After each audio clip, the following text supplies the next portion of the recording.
네, 안녕하세요. 필쌤 영어입니다. 네, 필쌤 영어 클리닉인데요, 오늘은. 어, 그, 필쌤 영어 필쌤 영어 매뉴얼은 공지사항이고요.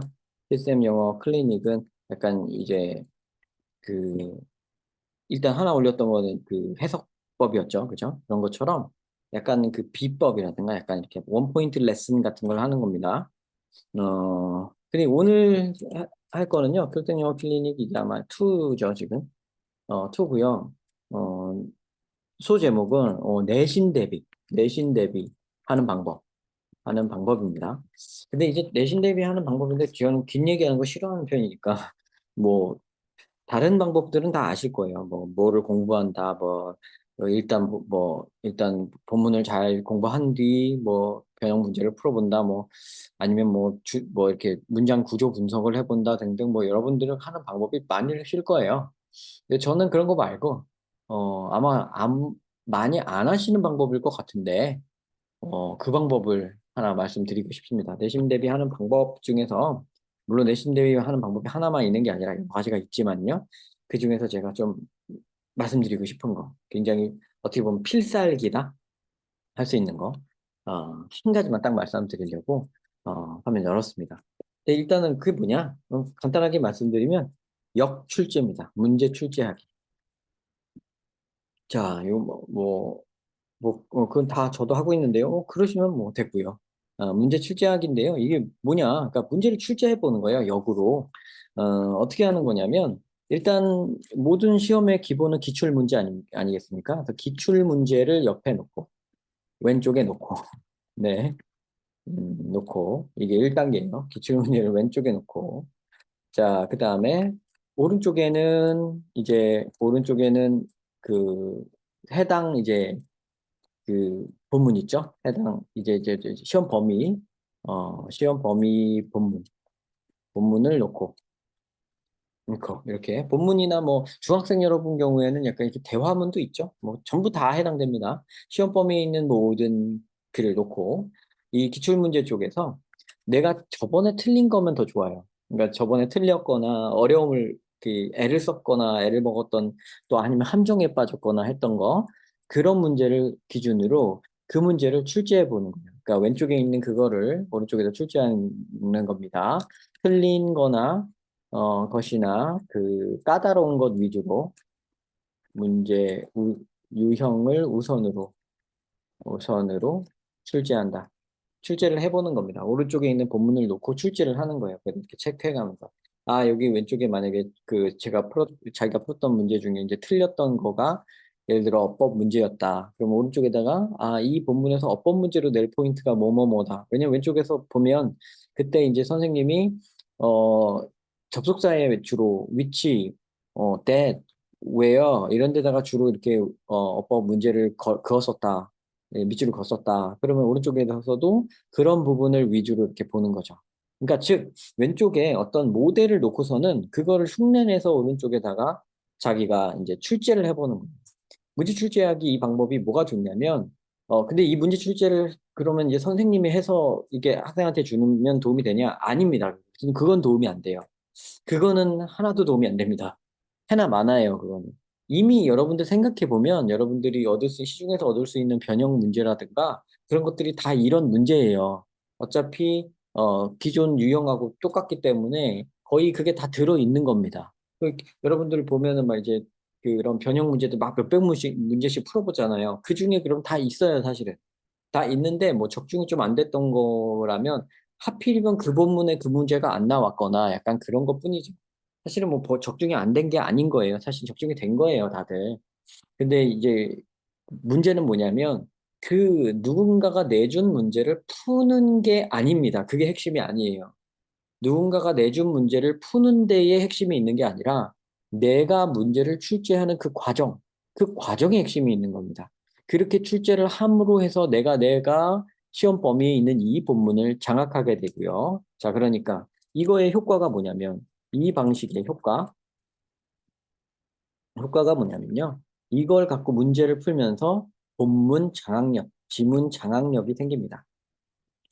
지문을 장악할 수 있게 돼요. 이 방식을 역으로 추적해서 그러니까 예를 들어 뭐 왼쪽에 있는 여러분이 저번 뭐 1학기 기말고사에 봤던 시험 문제가 뭐 예를 들어 30문제다 그러면은 한 본문당 30문제를 내는 거예요. 한마디로. 물론 겹치는 게 있겠죠. 그러니까 30문제까지는 아닐 거고 한 20문제 정도가 되겠죠. 그러면 그 20문제 정도를 내보는 거예요. 그 본문 하나만 가지고. 그러다 보면 지문 장악력이 저절로 생깁니다. 그 한 본문을 이렇게 뜯고 저렇게 뜯게 되어 있어요. 그리고 그러는 과정에서 뭐 특히 뭐 서술형 문제 같은 거를 출제하려다 보면 서술형이 되려려 보면은 이런 유형의 서술형을 내려고 하다 보면 이거 요약을 해야 되는데 그러면 이 글을 요약한다면 어떻게 될까 이러면서 역으로 답을 생각해 보게 되고 이렇게 하게 되죠. 그러니까 지문 장악력이 생길 뿐만 아니라 당연히 그거에 대한 그 문제에 대한 대비가 되는 거예요. 그리고 사고력이 굉장히 이거는 뭐 앞으로 그냥 어떤 그 이게 시험 문제가 아니더라도 사고력이 엄청나게 증진됩니다. 진짜. 그래서 시험 한 번 보는 거, 시험을 이렇게만 한번 하면은요, 정말 사고력이 많이 증진돼요. 이 본문에 대해서 거꾸로 역으로도 생각 많이 보게 되고요. 이렇게 됩니다. 그리고 그러면 이렇게 해서 몇 개를 해야 되냐? 본문에 나와 있는 모든 걸 하는 거죠. 그리고 이렇게 하려면요, 여러분들 그거 할 시간이 없어요. 뭐 그 본문 여러분들 워크북 푼다든가, 무슨 뭐 그런 거 하는 거 있죠. 여러분들 다들 하는 거 있어요. 막 SV 이렇게 쓰고서는 본동사 뭐라고 하던데 저는 그 말을 안 쓰거든요. 준동사라고 하던가 본동사 뭐 보조동사 뭐 이상한 말 쓰는데 뭐 있지도 않은 말을 막 만들어내서 오늘 학원에서 그렇게들 하는데 그런 거 씁니다. 네, 그런 거 전혀 도움이 안 돼요. 지문을 장악하고 영어는 말이죠. 지문을 장악하면은 시험 문제가 뭐가 나오든 다 맞춥니다. 그 다음에 사고력이 증진돼야 되는 이유는 뭐냐면요. 여러분들 시험에서 내신 학교 중에서 예고하지 않은 지문에서 나오는 학교들이 있어요. 그러니까 새로운 지문 나오는 학교들이 있어요. 그때 조심해야 됩니다. 그때 이걸 해야 되고요. 여러분들이 그 안에 뭐 지문을 해석하는 것만 하면은 뭐 다 되는 줄 아는데 당연히 그걸로 안 돼요. 그거 이상의 것이 나옵니다. 그러니까 평소에 이거보다 조금 난이도 높은 거를 풀고 있어야 돼요. 당연히 수능 스타일의 문제를 조금 풀고 있었어야 되고, 자기가 고1이면 고2 이상의 문제를 하고 있어야 되고요. 중3이면 고1 걸 이미 하고 있어야 되고요. 그것도 늦은 겁니다, 사실은. 2년, 3년을 앞서가야 돼요, 영어의 경우에는 사실은. 근데 어쨌든 아무리 늦어도 1년 정도는 앞선 거를 하고 있는 그 정도 힘이 있어야 그래서 내신에서 실책이 안 나오고 이런 게 됩니다. 자, 그런 다음에 이 그 다음으로 중요한 거는 막상 시험 때 멘탈 관리 잘해서 시험 잘 보는 거죠. 시험 때 자기 능력을 10분 발휘하는 거죠. 자, 요렇게 지문 장악력과 사고력 증진이 생기는 것 말고 또 무슨 다른 효과는 없냐? 순발력이 생깁니다. 속도가 빨라져요. 문제풀이 속도가 빨라져요. 왜냐하면 이렇게 저렇게 생각을 다 해봤기 때문에 뭐 그거랑 똑같은 문제만 나오라는 법 없죠? 다른 유형의 문제가 나와도, 이거, 이렇게 하면 되겠어. 빨라져요. 순발력이 생기고. 그러다 보니까 시험을 빨리 풀죠. 여러분, 시험은 빨리 풀어야 되는 겁니다. 그게 굉장히 중요한 어떤 요소예요. 타임 리미트를 잘 지키는 거. 그러니까 그것까지도 가능하게 됩니다. 그러니까, 내신 대비하는 방법, 뭐 여러 가지 방법들을 제시를 하고, 뭐 자료를 많이 주면 된다. 많이 그렇게 하는데, 자료만 많이 풀어서 되는 건 어떤 학교냐면 학교의 시험이 쉬운 학교. 내신이 쉬운 학교는 자료만 그냥 시중에 나와 있는 자료만 쫙 많이 풀다 보면 어느샌가 숙지가 되고 그 정도 숙지한 것만으로도 문제를 잘 풀 수가 있습니다. 근데 내신이 조금 어려운 학교, 내신이 어려운 학교라는 건 뭐냐면요. 굉장히 창의적인 문제를 낸다든가 아니면 아예 외부 지문에서 나온다든가 이렇게 어렵게 하는 학교에서는요. 그게 통하지 않아요. 그래서 이게 지금 이렇게 가르치는 방식은 자 이거를 오해하시면 안 되는 게 적중을 시키기 위해서 이거를 시키는 게 아닙니다. 기출 문제를 흉내내서 문제를 출제하라 그러니까 무슨 그렇게 해서 적중시켜서 똑같은 문제가 나올 거라고 생각해서 똑같은 문제가 나올 가능성이 굉장히 높긴 합니다. 굉장히 높지만 그건 중요하지 않아요, 사실은. 그것보다 더 중요한 거는 여기 지문이 장악력이 생기고요. 생각하는 힘이 어, 생기고요.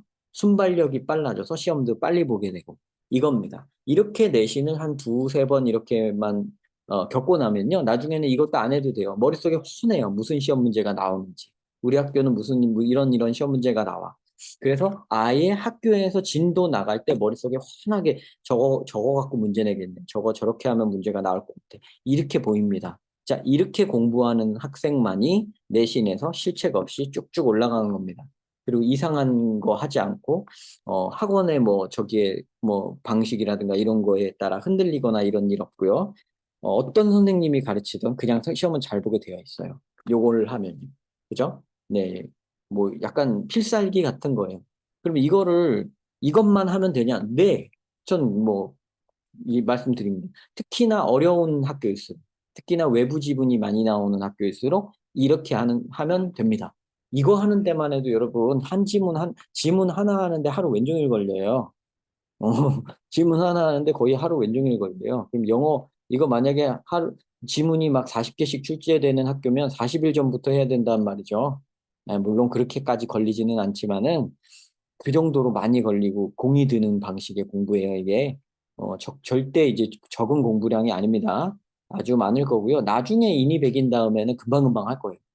나중에는 그냥 처음에, 그냥 이렇게 글 쭉 읽기만 해도 벌써 훤하게 보일 정도로 될 겁니다. 근데 그 과정을 제가 어떤 다른 선생님이 이거 이렇게 하는 거야 라고 한번 가르쳐 주는 건 절대 그러면 안 돼요. 그러면 망치는 거예요.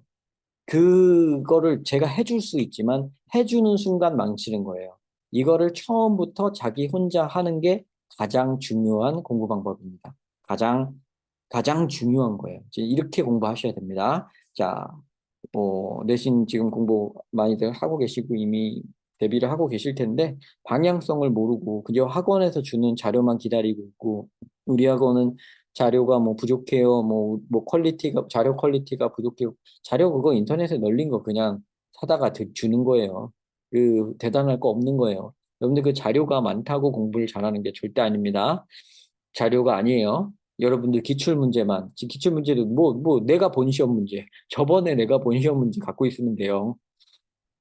이번이 뭐 첫 시험이다 그러면은 그 구하세요. 그것만. 선배한테 구하든가 아니면은 인터넷에서 구해보든가 해서 1년 선배나 뭐 한테만 딱 그 구해놓고 그것만 가지고서는 한번 해보세요. 아셨죠? 그러면은 문제 없이 잘하실 수 있으실 겁니다. 이게 어떻게 보면 내신 대비 끝판왕 필살기 방법이라고 저는 생각을 하고요. 이 방식으로 수많은 학생들을 굉장히 난도가 높은 외고, 자사고 학생들의 내신을 잡아줬습니다. 어떻게 보면 잡아준 게 아니죠. 잡도록 도와준 거죠. 그죠? 요거를 할 수 있는 힘을 갖게끔 저는 가르쳐 줄 뿐이고요. 이거는 본인이 하셔야 됩니다. 다시 한번 강조하지만 누가 해줘선 안 돼요. 그럼 이렇게 된 자료를 구해 주세요. 그게 아닙니다. 본인이 하는 과정에서 이 힘이 생겨서 그 힘으로 시험을 잘 보게 되는 거예요. 아셨죠? 과정을 즐기시길 바랍니다.